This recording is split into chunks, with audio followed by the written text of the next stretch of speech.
welcome back to She is Always On About Food, the podcast where food gets the spotlight it deserves and carbs are always the main character. Today, we're diving into something that's in every single kitchen and yet we barely talk about it unless we've overdone it. Salt. Yes, salt. It's tiny, it's ancient, it's dramatic, and it has a life story that's more interesting than most of ours.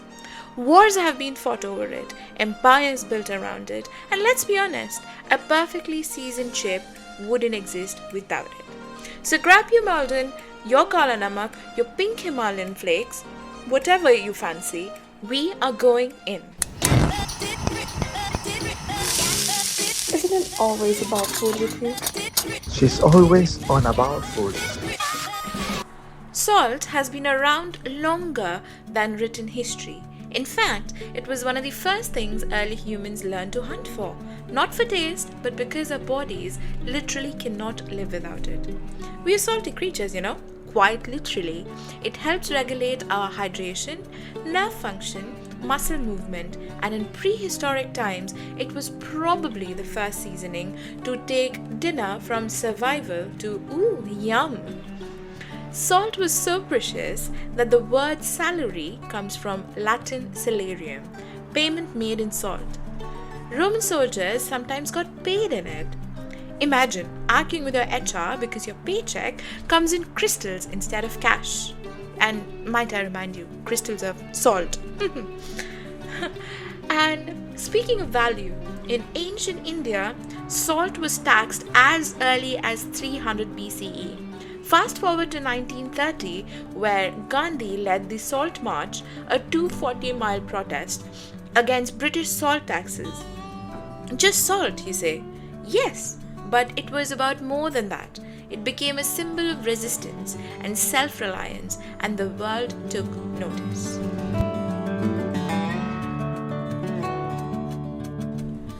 Salt isn't just a pantry staple, it's deeply woven into cultural rituals and superstitions.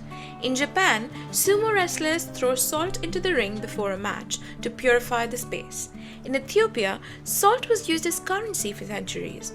In Slavic traditions, bread and salt are offered to guests as a sign of hospitality. And in India, spilling salt is also considered inauspicious in some households, just like in the West, except in both the situations, the cure is the same. Throw a pinch of salt over your left shoulder and hope for the best. Even in language, salt is everywhere. Being worth your salt, calling someone salty or salacious, which literally comes from the Latin word for salt. Apparently, even scandalous gossips was once considered flavorful.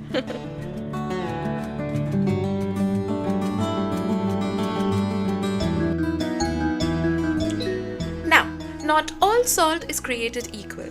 We've got a full-on salt personality chart ready. Table salt, the reliable old-school shaker, fine fortified with iodine and always highly suspicious of fancy food trends. Kosher salt, chunky, drama-free, great for seasoning meat and also for feeling like you know what you're doing. Sea salt, evaporated from seawater, a little rough around the edges. Think of it as salt's artisanal cousin. Himalayan pink salt, mined from the Kevra salt mines of northern Pakistan. This one's been through a brandy glow up. Beautiful to look at, but sometimes more aesthetic than essential. Kala Namak, this one's big in Indian cooking. Black salt with a funky, eggy aroma thanks to its sulfur content. Great in chats, chutneys, and secretly the star of masala soda. There's even smoked salt, fleur de sel, red Hawaiian salt, almost like salt had a travel blog or something.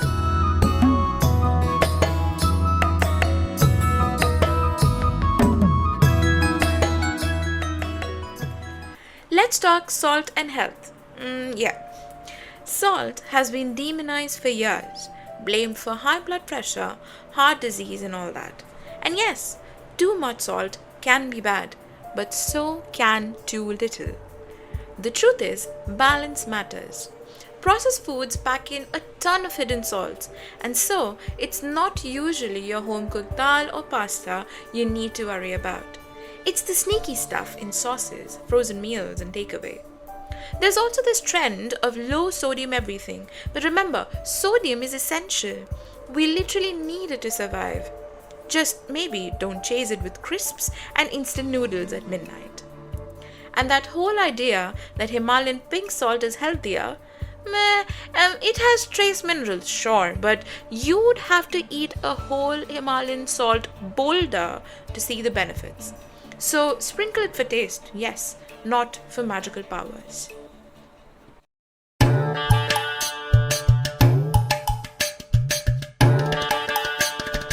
Okay, confession, I am a salt fiend. I've got a little collection in my kitchen, like a witch with spice jars. I love a good flaky sea salt on chocolate. I love kala namak in fruit salads. It's weird and wonderful. I've even tried smoked salt on popcorn, which felt unnecessarily cool, but I still did it. And let's be real, have you ever accidentally forgotten salt in your cooking? The moment when the food looks divine, it looks great, smells amazing, and tastes like sad water. Salt may be small, but it's mighty. And whether you're using it in your curry or in your caramel, it deserves a little respect.